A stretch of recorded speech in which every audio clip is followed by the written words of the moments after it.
আল্লাহ যখন আদমকে সৃষ্টি করবেন, তখন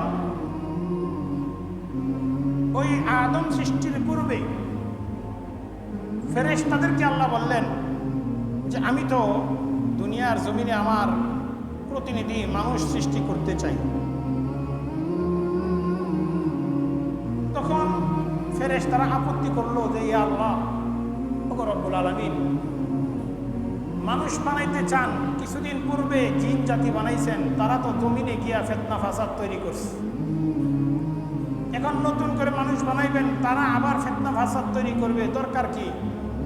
নাহনু নুসাব্বিহু বিহামদিকা ওয়া নুকদ্দিসু লাক, আমরা ফেরেশতারাই তো আপনার তাসবিহ তাহলিল পাঠ করি।